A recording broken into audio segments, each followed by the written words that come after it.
Alléluia. Nous allons prendre le Bible. Matthieu 22, le verset 36 et le verset 37. Et nous allons par la suite prendre Marc chapitre 12, verset 30. Maître, quel est le plus grand des commandements de la loi? Jésus lui répondit: Tu aimeras le Seigneur, ton Dieu, de tout ton cœur, de toute ton âme et de toute ta pensée. Tu aimeras le Seigneur, ton Dieu, de tout ton cœur, de toute ton âme, de toute ta pensée et de toute ta force. Le thème que je vais donner pour aujourd'hui, par la grâce du Seigneur, c'est comment changer ton environnement. Amen. Est-ce que vous savez qu'il est possible que vous, en tant qu'enfant de Dieu, vous puissiez changer votre environnement? Amen. Non, ton amen est trop léger. On dirait que tu n'es pas convaincu que tu dois changer l'environnement. Alléluia. Amen. J'aime bien la parole de Genèse qui nous dit que lorsque Dieu crée l'homme, il le place dans le jardin dans le but qu'il puisse dominer. Amen. Alléluia.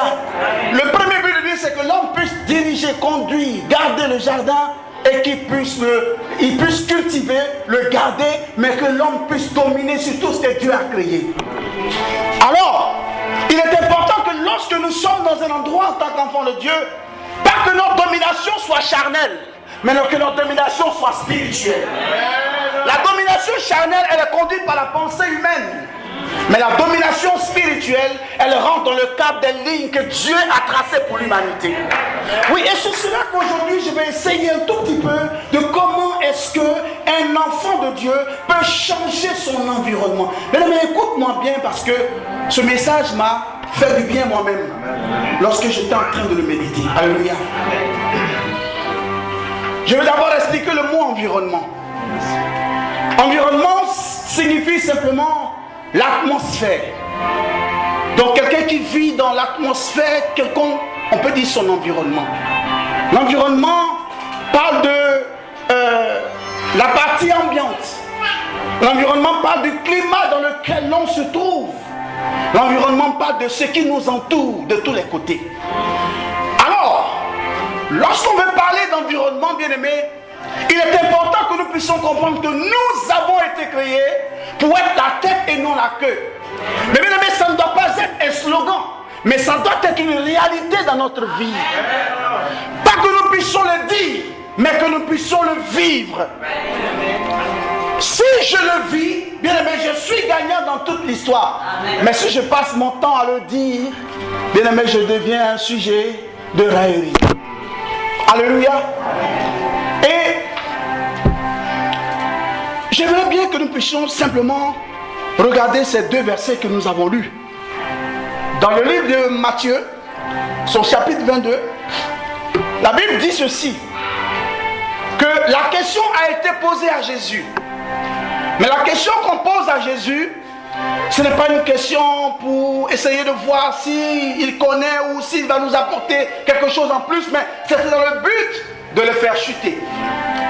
Alors la question qu'il lui pose, mais quel est le plus grand commandement?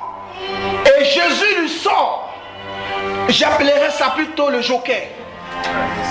Il dépose deux grandes cartes sur la table, qui fait que tous les pharisiens sont éliminés. Mais il y a quelque chose qu'il fait.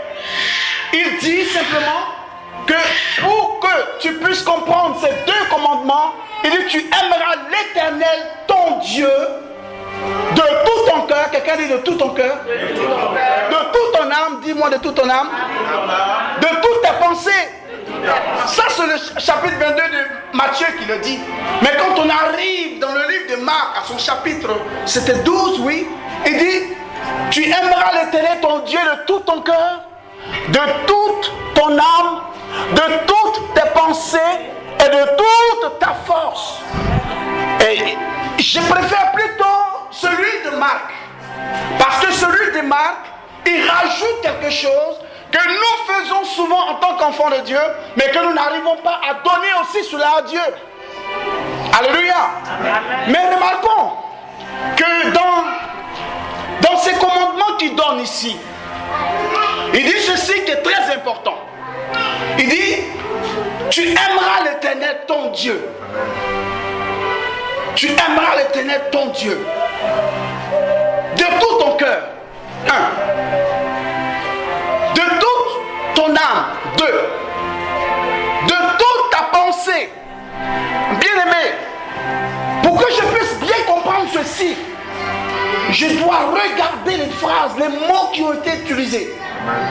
Qu'est-ce que Jésus voulait faire comprendre aux hommes et aux femmes qui étaient autour de lui? Et c'est cela que ce matin je t'invite à ce que ton esprit soit disposé. Alors, il dit que tu aimeras l'Éternel ton Dieu. D'abord, le côté amour n'est pas un côté qu'on peut discuter. Mais il dit de tout ton cœur, de toute ton âme et de toutes tes pensées. Je me suis rendu compte que les 3 mots utilisés en Matthieu par Jésus par rapport à cette question qui lui a été posée, Jésus n'a pas parlé de quelque chose qui était visible. Amen. Il a parlé de ce qui est invisible au-dedans de nous. Je m'en vais comprendre par là que pour que moi je puisse en tant qu'enfant de Dieu changer mon environnement, je dois simplement essayer de comprendre que ma marche avec Dieu dépend d'abord de mon cœur. Ma marche avec Dieu dépend de mon âme. Et ma marche avec Dieu dépend de mes pensées. Donc je comprends que Jésus est en train de favoriser dans mon esprit une relation interne, personnelle avec Dieu. Amen. Amen. Personne ne peut acclamer le Seigneur publiquement si dans son cœur il me l'a déjà acclamé. Amen. Amen. Amen. Amen. Personne ne peut acclamer Dieu si son âme ne lui demande de le faire. Amen. Si quelqu'un est en train de penser à ses idées, de problèmes, de soucis, de gauche et de droite, il ne peut pas acclamer le Seigneur. Ce qui signifie que nous nous prosternons devant Dieu, mais nos cœurs, nos âmes et nos pensées ne sont pas en accord avec les actes que nous posons à l'extérieur.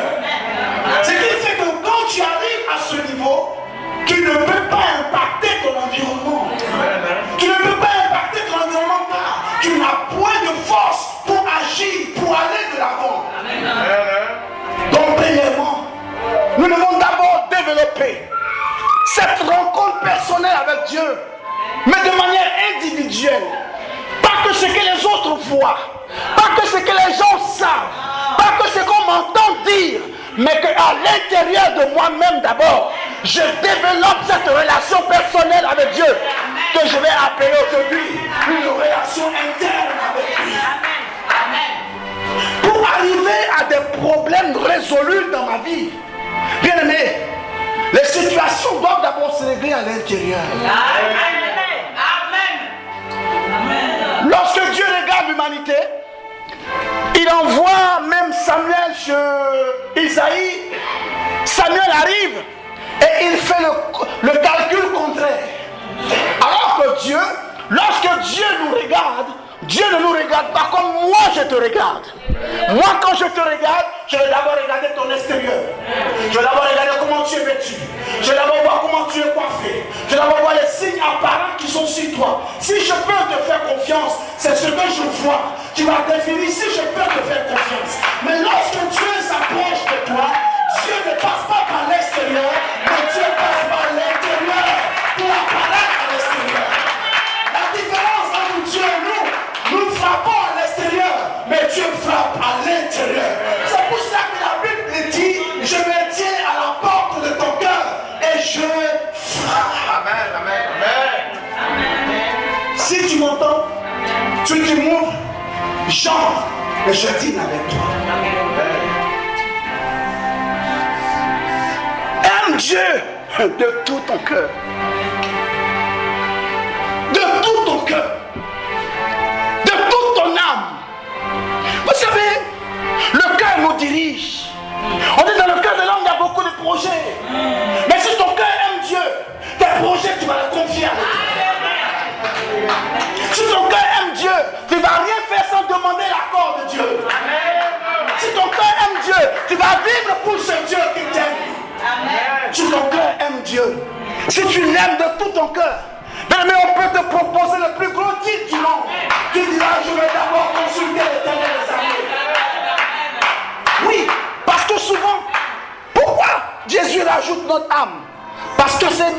âme que se trouvent nos émotions, nos sentiments. Là où nous sommes contrôlés de manière spéciale et de manière spécifique. Il dit que ton âme dise quelque chose. C'est pour cela que David, il a tellement eu cette rencontre avec Dieu de manière interne. Son âme était gagnée de manière interne. Son âme était touchée. Son cœur était touché. Ses pensées, on n'en dit pas d'autres. Jusqu'à ce que David dise à son âme, malgré ce que je vois, et que je suis en train de regarder qui est contre moi, et contre ma volonté, contre mes désirs sur la terre des hommes, mon âme bénit l'Éternel. Pourquoi? Parce que ce Dieu m'a montré déjà à plusieurs reprises qu'il est grand, il est puissant, il est merveilleux. Ce n'est pas parce qu'aujourd'hui je vois qu'il y a un danger devant moi qu'on me dira, maudis-moi ce Dieu et tue-toi. Et je vais accepter cela. Mais je vais bénir l'Éternel, même si ce que mes yeux voient ne correspond pas à ce que je voulais réellement voir.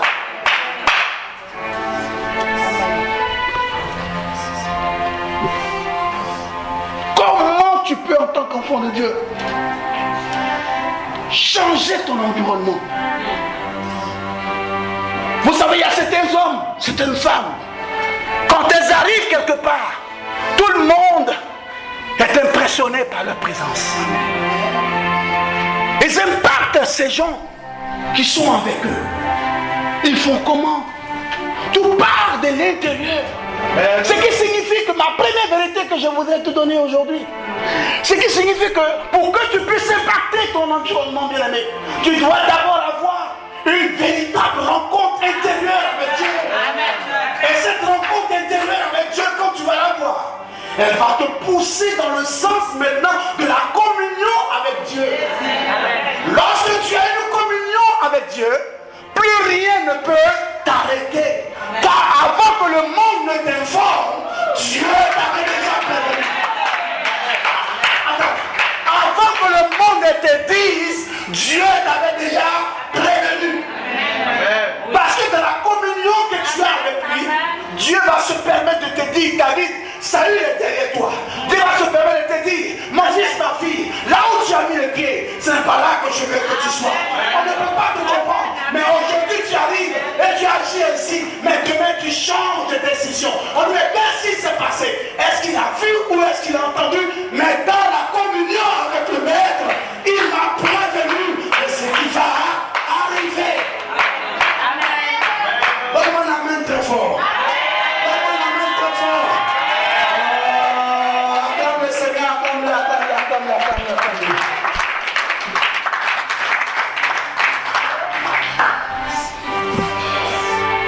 Dieu ne peut pas nous faire aimer. Dieu ne peut pas se faire aimer. Dieu ne peut pas nous obliger à l'aimer de notre extérieur. Car le langage de notre extérieur doit être la conséquence de notre intérieur. C'est pour ça que la Bible dit c'est de l'abondance du cœur que la bouche parle. Si de l'intérieur tu n'as rien en toi pour Dieu, à l'extérieur tu vas faire semblant. Beaucoup de chrétiens l'acclament en public, mais leur cœur ne le dit pas acclamer. Il n'est pas important pour moi de chanter des mélodies à Dieu. Il n'est pas important pour moi de chanter des mélodies au Seigneur. Mais il est important pour moi d'être une mélodie pour mon Dieu. C'est à moi d'être une mélodie pour Dieu. Amen. Ton environnement peut changer, bien-aimé. Tout autour de toi peut changer. Les choses peuvent s'améliorer autour de toi. Les gens que tu vois, on a dit jeté, rejeté par sa famille, mais jeté dans le secret. Il avait une amitié avec le Seigneur et personne n'avait. Jeté pouvait se retirer, jeté pouvait prier pour dire Seigneur, les hommes m'ont rejeté, les hommes m'ont rejeté. Et dans cette communion, Dieu va dire à Jephthé, les hommes t'ont rejeté, c'est vrai, mais moi l'Éternel, le maître des temps et des circonstances, je ne t'ai pas rejeté. J'ai besoin de toi. Moi, celui qui va délivrer mon peuple. Il est important, bien aimé, que dans ta relation avec Dieu, tu aies cette communion personnelle avec lui. N'attends pas seulement de son autorité. Mais rentre en profondeur avec lui. Il t'attend dans le lieu secret. Il veut te rencontrer. Amen. Il veut te dire ce que jamais personne n'a pu te dire. Amen. Il veut t'annoncer les choses qui doivent venir dans ta vie. Il veut te parler des choses que tu ne sais pas. Il veut te parler des choses comme si elles étaient déjà en toi. Il veut t'annoncer des oracles. Les hommes parlent, mais mon Dieu n'a que les oracles. Quand il dit, la chose arrive. Mais quand les hommes parlent, c'est qu'ils ont dit tard avant d'arriver. Et parfois même, ça n'arrive pas. Parce que ce ne sont pas des oracles. Mais l'Éternel, le Dieu que je sais, que je loue, que je prie, quand il dit quelque chose, quand sa bouche s'ouvre, ce ne sont pas seulement que des paroles, mais ce sont des oracles. Et comme ce sont des oracles, les oracles donnent l'ordre à la terre et au ciel d'accomplir ce qui est sorti de la bouche de l'Éternel. La communion. La communion. Il y a des femmes laquelle on parlera toujours dans la Bible.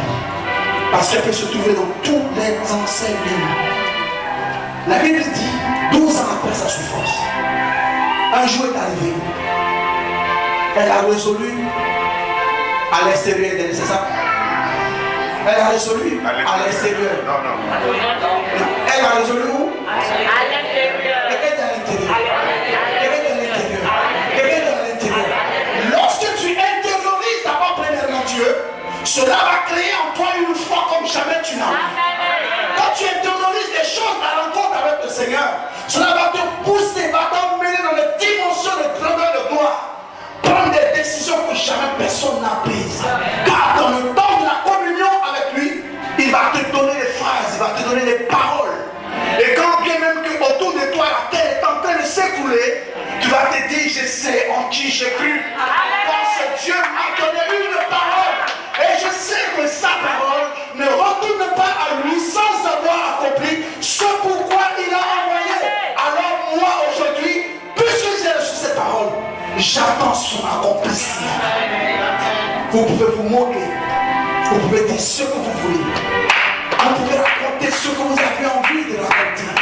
Ou bien même que même tes meilleurs collaborateurs, collaboratrices peuvent se dire, il n'y a plus rien à faire, c'est la mort.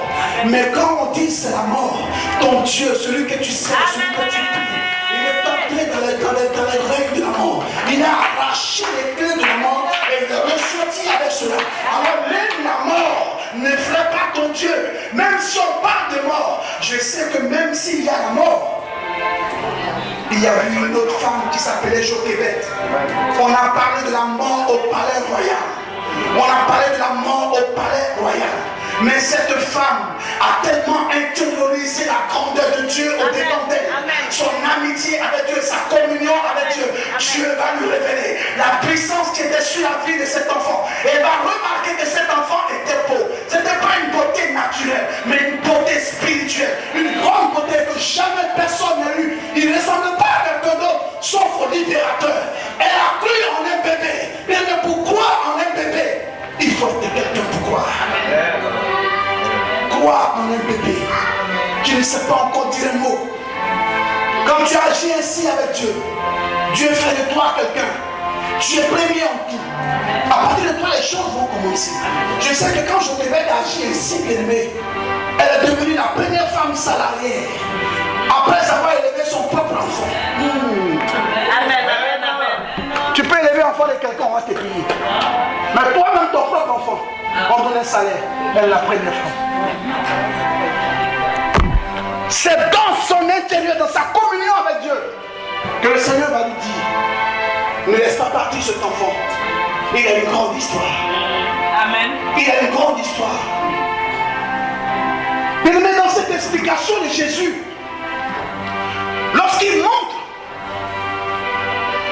les éléments qu'il cite ici, sont les éléments qui ne se trouvent pas dans nos mains, mais qui se trouvent au-dedans de nous. Amen. dont nous n'avons pas le contrôle. Je n'ai pas le contrôle de mon cœur.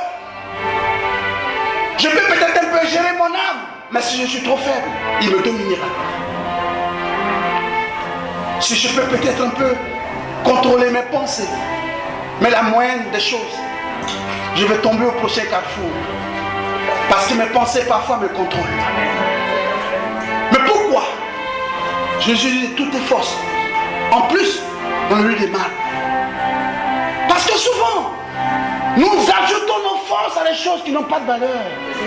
Amen. Nous nous investissons dans des choses qui ne nous mèneront nulle part. Amen. Mais lorsqu'il faut faire les choses pour Dieu, nous n'investissons aucune force. Amen. C'est pour ça que j'ai préféré le livre de Marc qui dit de toutes tes forces. Ce qui signifie que de la même manière tu mets la force, des efforts pour les choses qui n'ont pas de valeur, mais aussi des efforts pour accomplir les choses de Dieu. Amen. Et là tu verras que ce Dieu pour lequel tu as fait des efforts va se révéler à toi dans les dimensions de grandeur et de gloire. Les gens peuvent dire, mais ce que Dieu n'a pas encore dit. Bien aimé, tu ne peux pas dire, mon Dieu m'a abandonné. On peut te dire, regarde-moi cette personne. Elle pense que Dieu va se révéler. Oui, tu peux. Dans ta relation intime avec lui, dans cette communion, tu vas commencer à parler comme Job. Dieu sait une chose. Les hommes peuvent se lever avant mon Dieu. Mais le Dieu que je sais, mon Rédempteur, s'élèvera pour moi. Pas le premier, mais le dernier. Ce qui signifie que quand les hommes auront fini de faire le tapage, mon Dieu viendra rétablir ce qu'il a rétabli. Rétablir ce que le diable a déstabilisé. Quelque chose que je vais annoncer à quelqu'un aujourd'hui. Lorsque Dieu te regarde, il te regarde de l'intérieur. Il te voit de l'intérieur. C'est pour ça qu'il regarde chez Isaïe. Il dit, j'ai vu quelqu'un chez Isaïe. Dieu regardait à l'extérieur. Il aurait vu Eliab. Il aurait vu quiconque. Mais il a vu David, le plus petit. Il dit, j'ai vu quelqu'un. Il a vu quoi? Il a vu le cœur. Il a vu l'âme. Il a vu les pensées. Il a vu la force que cet enfant peut mettre à le suivre. Lorsque tu vois toutes ces choses de la communion avec Dieu, ton environnement est obligé à couper. On peut tout faire. On ne peut jamais réussir un combat contre celui qui se confie à l'Éternel. Qu'on te fasse même passer par un désert. Tu sais que même quand tu passes par le désert, dans ta communion avec Dieu, tu vas commencer à comprendre que lorsque je rencontre un désert dans ma vie, c'est que le Maître veut me donner une autre révélation de sa personne. Non, c'est que le Maître veut m'annoncer une autre révélation de son autorité. Le Maître veut me donner encore une autre dimension de sa grandeur. Il fallait qu'il y ait un problème pour qu'Abraham dise Jéhovah Jireh. Tu dis Jéhovah Jireh, mais d'où vient Jéhovah Jireh? Il a fallu que Abraham, Dieu lui dise Abraham, donne-moi ton fils, ton unique. Ce que j'aime, c'est que Isaac n'était pas le fils aîné d'Abraham. Ismaël était le fils aîné d'Abraham. Mais Isaac était l'enfant de la promesse que Dieu lui avait donnée. Dieu ne réclame pas Ismaël, mais il réclame là où le cœur d'Abraham se trouve. Il y a des moments dans ta vie en tant qu'enfant de Dieu, les choses qui te sont chères au cœur, tu vas peut-être même les perdre. Tu vas peut-être même voir ces choses commencer à se disloquer autour de toi. Mais j'ai une nouvelle pour toi. Si ces choses n'arrivent pas, tu n'auras jamais dans ta vie la révélation de Jéhovah Jireh. Tu parleras toujours de certains nombres de personnes. Tu parles d'Abraham aujourd'hui, mais tu n'aurais même jamais connu. Pourquoi Abraham a appelé ce lieu Jéhovah Jireh? Même si je traverse le désert, dans ma communion avec lui, il va me montrer que après chaque désert, il y a Canaan. Même si je ne vois pas encore Canaan dans ma vie, mais je sais qu'après chaque désert, il y a Canaan. Alors si je dois atteindre Canaan, je dois d'abord passer absolument par le désert. Si je traverse un désert, je ne vais pas commencer à porter des regards inquiets à gauche et à droite. Pourquoi? Parce que je sais qu'après chaque désert, il y a toujours une récompense qui appartient à Dieu. Est-ce que quelqu'un peut acclamer ça?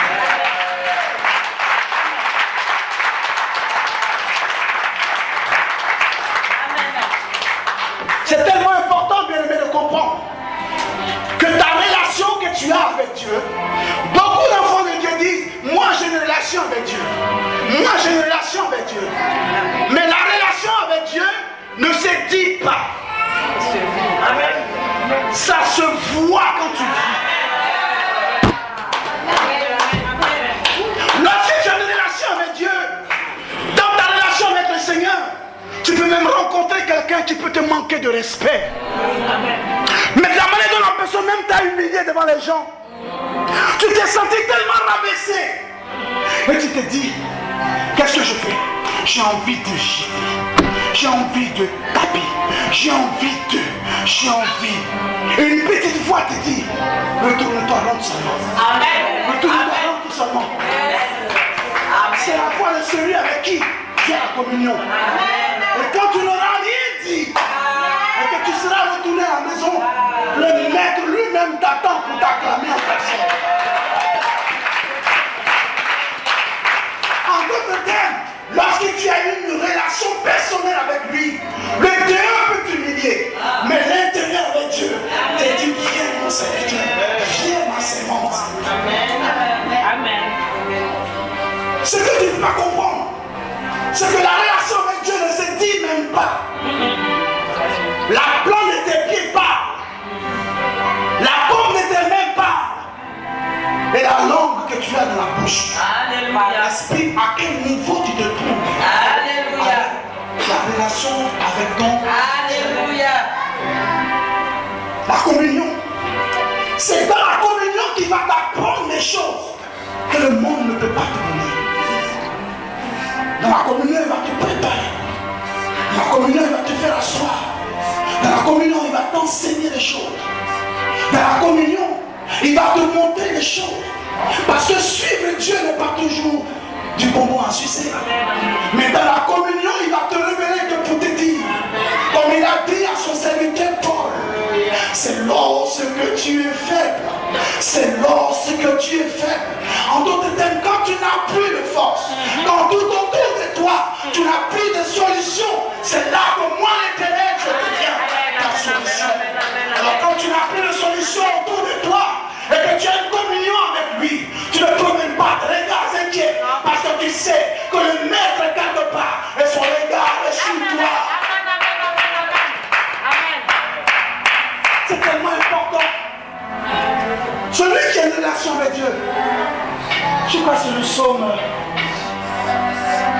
c'est plus psaume 128, que ceux qui se confient en l'Éternel, quand ils traversent même la vallée de Baca, il la transforme en un lieu de loisirs.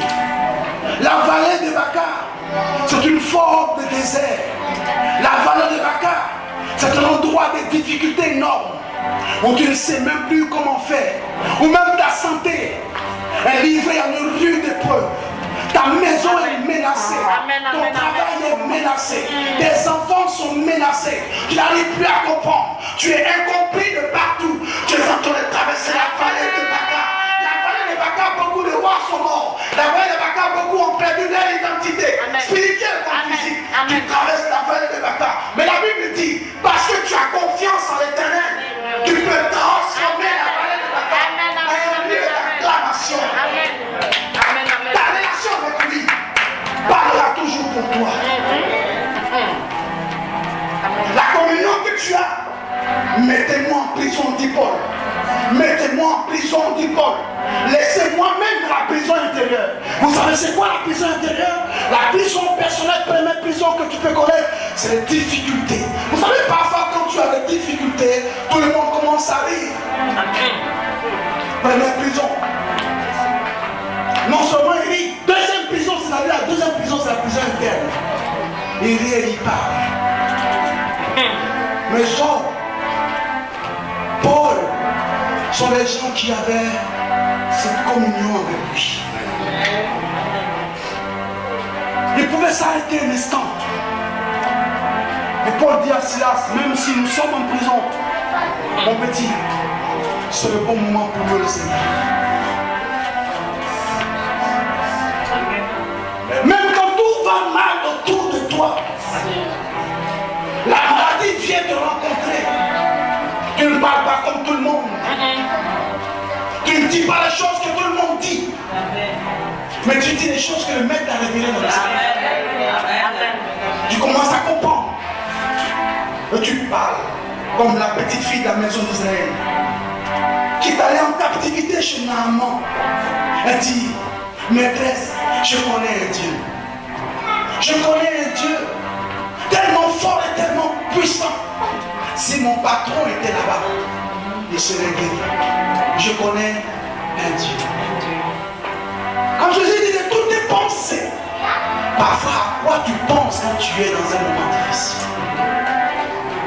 De toutes tes pensées, à quoi est-ce que tu penses quand tu traverses des moments de ténèbres? Où se trouvent tes pensées? À quoi est-ce que tu penses? Est-ce que tu penses au piège qui t'a été tendu? Ou est-ce que tu penses à la situation que tu traverses? Ou est-ce que tu penses à la solution de la situation que tu vis? Car j'ai une bonne révélation pour toi.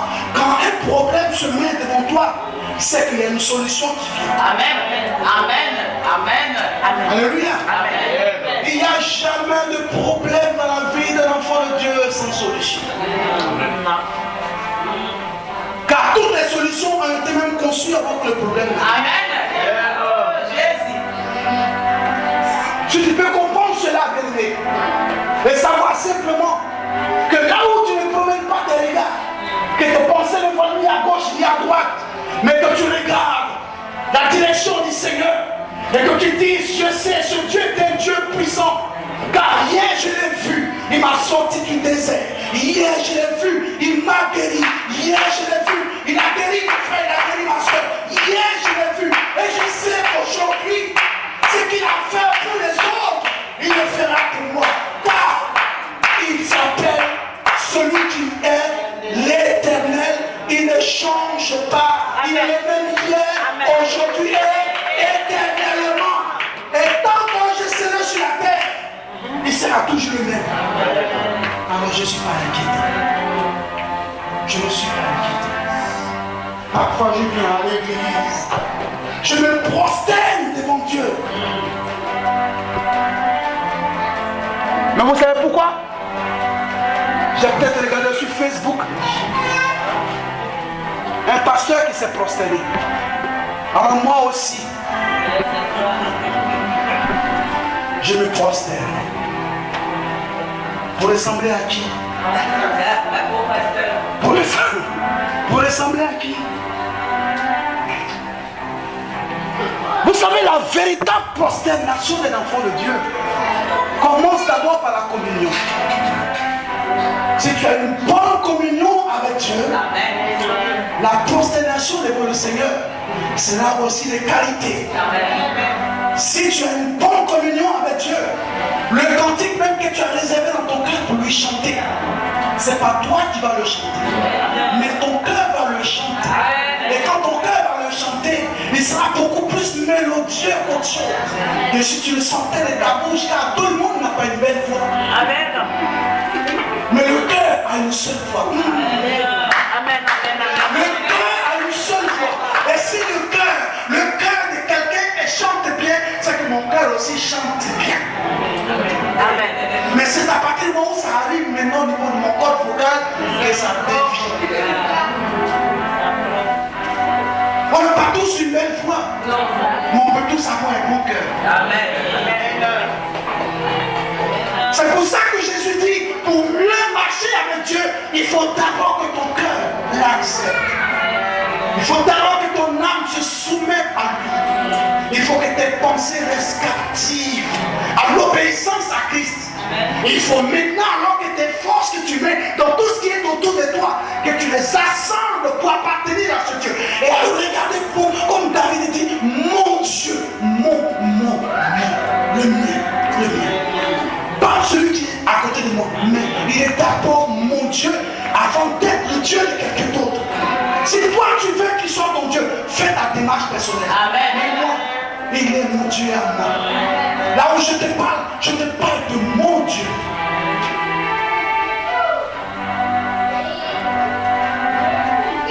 C'est important, bien aimé, que notre intérieur traite quelque chose avec Dieu.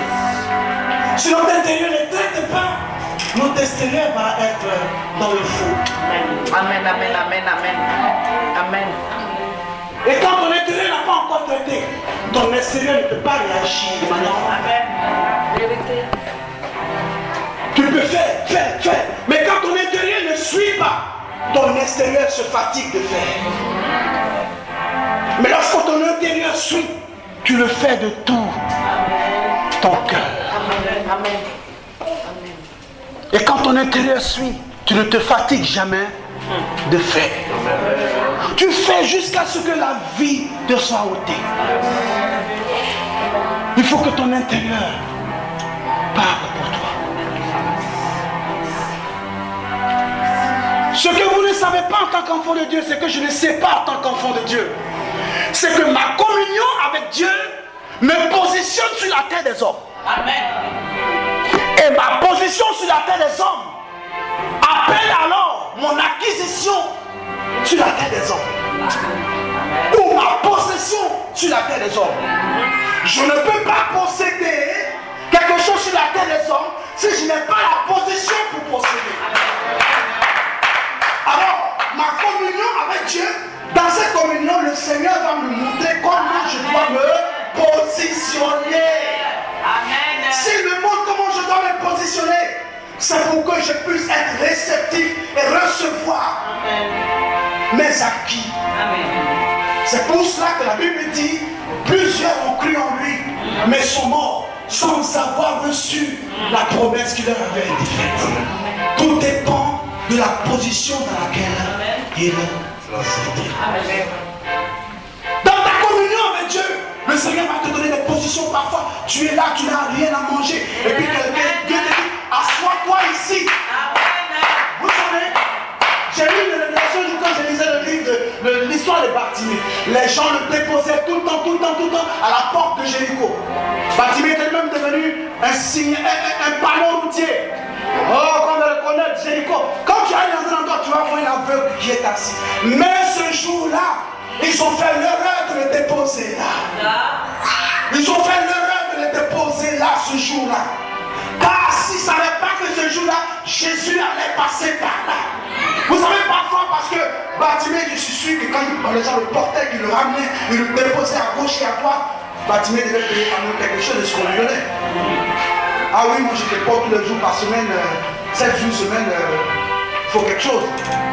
Donc, le mendiant, quand il a sa petite caisse, il partage avec eux. Donc, vous savez souvent quand quelqu'un mange dans ton dos comme ça, il ne va pas vouloir que tu sortes de la situation vite. Quand il grossit dans ton dos, il ne souhaite pas que tu sortes vite de là. Il cherche comment te tourner pour que tu dures encore là parce qu'il sait que son profit est dedans. Mais ce jour-là, s'ils avaient su que Jésus allait passer par là, je ne pense pas qu'il aurait déposé. Je suis venu dire à quelqu'un aujourd'hui que si le diable savait que tu entends ce message, il ne t'aurait pas laissé venir ici. Est-ce que tu peux acclamer le Seigneur parce que la terre a pissé comme c'est malade au pied du soir. Les choses sont dures parfois à comprendre. Les choses sont difficiles. Mais tu ne peux pas saisir, bien-aimé, si dans le secret, tu n'as pas cette approche personnelle avec Dieu. Il faut que tu aies une approche personnelle avec Dieu. Je vous ai dit, c'est une foi. La vie chrétienne, la vie de l'église, elle est d'abord individuelle avant d'être communautaire. Dieu ne va pas nous juger en groupe ici. On nous jugera de manière individuelle. Ah, souvent on dit, aujourd'hui on a fait une grande offrande à l'église, on a eu 10 000, on a eu 15 000, oui 15 000, mais toi, tu as mis quoi? Individuel. Ah, aujourd'hui on a beaucoup prié, on a tellement prié, oui, toi, tu as prié combien de temps? C'est important, bien-aimé, dans ta relation personnelle, dans ta communion personnelle avec lui, il va te donner des choses qu'il ne donne pas aux autres. Tu sors des endroits, tu passes dans des endroits, tu arrives dans des endroits, mais quand les gens te voient, ils sont obligés d'être contents. Parce qu'il y a comme une flamme qui est sur toi. Tu impactes ton milieu, tu impactes tout le monde. Même quand il y a un endroit, quand tu n'es pas là, tout le monde dit, oh, si telle personne était là, mais ça allait être bien. Ne fais pas en sorte que quand tu parles, les gens se réjouissent.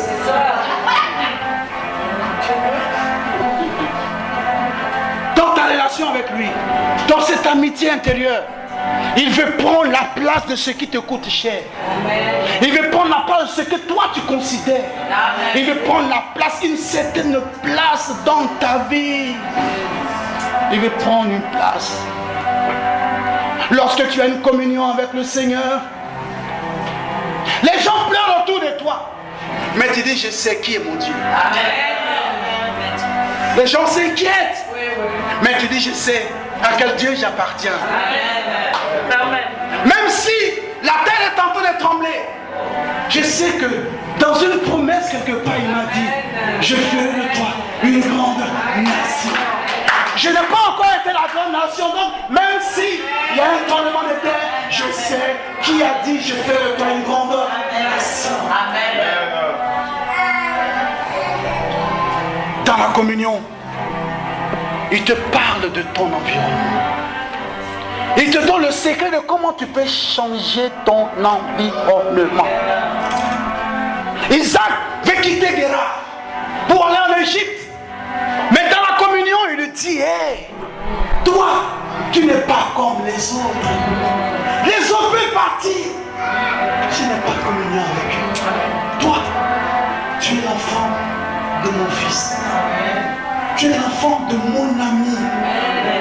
C'est moi qui t'ai tissé dans le sein de ta mère pour accomplir ma promesse de la vie de ton papa. Toi, tu ne peux pas faire comme les autres. Reste à Guérar, reste ici. La Bible dit, Isaac était parti dire au revoir à Abimelech. Et puis après, il change d'avis. Mais je crois que c'est ça qui a énervé les gens. Mais lui, il avait dit qu'il partait. Il est resté, il est en train de prospérer. Donc, dans la communion, il a révélé à Isaac comment Isaac pouvait changer l'environnement. Mais ce que j'aime, c'est que ce n'est pas l'environnement de tout Guérar qui a changé, mais c'est l'environnement d'Isaac. Là où Isaac vit. En d'autres termes, tu es puissant sans savoir que tu es puissant. Il y a une force en toi sans savoir que tu as cette force. Mais pour la simple raison, il dit, tu aimeras l'Éternel ton Dieu de tout ton cœur. Ton cœur dit quoi par rapport à Dieu? Quelle est ta position par rapport à Dieu? Qu'est-ce que quel est le langage de ton cœur par rapport à Dieu? Quand on prêche, tu dis quoi? Ton cœur dit quoi? Quand on t'appelle enfant de Dieu, ton cœur dit quoi? Quand on t'annonce le nom de Jésus, ton cœur dit quoi? Nos âmes se promènent de gauche et de droite. On ne sait pas comment faire. Car il a dit, tu l'aimeras non pas seulement de tout ton cœur, mais que ton âme aussi l'aime. En d'autres termes, tous tes sentiments, tes émotions. Quand tu te sens pas bien, viens à ses pieds et pleure. Viens à ses pieds et pleure. Aime te mettre aux pieds du maître. Il faut aimer les pieds de Jésus. N'aime pas le public, mais aime les pieds de Jésus. N'aime pas les acclamations, aime les pieds de Jésus. En d'autres termes, avant d'être acclamé, viens te prosterner aux pieds de Jésus. Celui qui se prosterne aux pieds de Jésus, les rois de cette terre se prosterneront devant toi. Amen. Ce que tu n'as pas compris, c'est que Marthe et Marie, les deux sœurs de Jésus, n'ont jamais fini de nous enseigner. Une a aimé les pieds, l'autre a aimé le service. Sans s'asseoir, sans chercher le temps de la communion. Mais le service est aussi très bien. Mais elle s'est jetée. Elle a commencé à se prosterner. Elle a commencé à servir Jésus prosterné. Jésus la regarde. Il voit que ce qu'elle est en train de faire ne correspond pas à la bonne foi. Et puisque ça ne correspond pas, elle a lâché ce qu'elle faisait. Elle se retrouve en train de se plaindre. Mais maître, tu ne vois pas que je suis en train de travailler. Mais ma soeur, elle a assis à côté de toi, elle fouillait, et tu lui dis, Jésus, je vois que tu aimes l'autre plus que moi. Moi, tu me laisses faire le travail de la boniche, Le père est assis, il est en train de causer avec moi. Mais qu'est-ce que tu m'as dit? Jésus dit, ma fille, laisse tomber. Tu t'agites. Lorsque tu n'as pas une communion avec le Seigneur, tu t'agites pour rien. Là où tu ne dois pas t'agiter. Au lieu de te calmer, tu t'agites. Mais elle était assise dans le bassin de la communion. Boire les paroles du Maître. Boire les paroles du Maître. Se rassasier des paroles du Maître. Parce que le devant, je ne sais pas ce qui m'attend demain. Si je ne me remplis pas d'aujourd'hui, demain va m'écraser. J'ai besoin d'entendre aujourd'hui quelque chose pour que demain soit meilleur. Elle est là, elle se prosterne, elle écoute le Maître qui parle. Le Maître lui donne, le Maître lui donne, le Maître lui donne. Cette même femme, un jour se retrouve dans la maison d'un homme et elle dit, au lieu de préférer les acclamations du peuple, je préfère les pieds de Jésus. Elle va les arroser avec des parfums. Elle les suit avec la richesse de sa vie, ses cheveux. Elle les suit, elle nettoie pièce sur elle. Bien-aimé, lorsque tu as une relation personnelle avec lui, lorsque ta communion est tellement profonde avec lui, il y a des paroles qu'il te dit, qu'il dit pas aux autres. Ce jour-là, il a dit, partout où la parole sera prêchée, partout où l'évangile sera véhiculé, on parlera de toi. Moi, je n'étais pas encore né, mes parents n'étaient pas encore nés, mes amis n'étaient pas encore nés, mais aujourd'hui, je parle d'elle. Il y a des choses que dans la communion, Dieu va te donner pour que ton nom reste sur la terre des hommes. Pour que tu poses des actes qui te permettent qu'on ne t'oublie pas. Et que les gens continuent de parler de toi. Même quand bien même que tu ne seras plus là. Et qu'on dit de tes enfants, voilà les enfants d'un tel qui avaient fait ceci pour Dieu. Communion personnelle avec lui. C'est le commencement de la gloire. Les choses peuvent être dures, mais je sais en qui j'ai cru. Même si ce que je vis aujourd'hui me fait mal, je sais que mon mal va passer.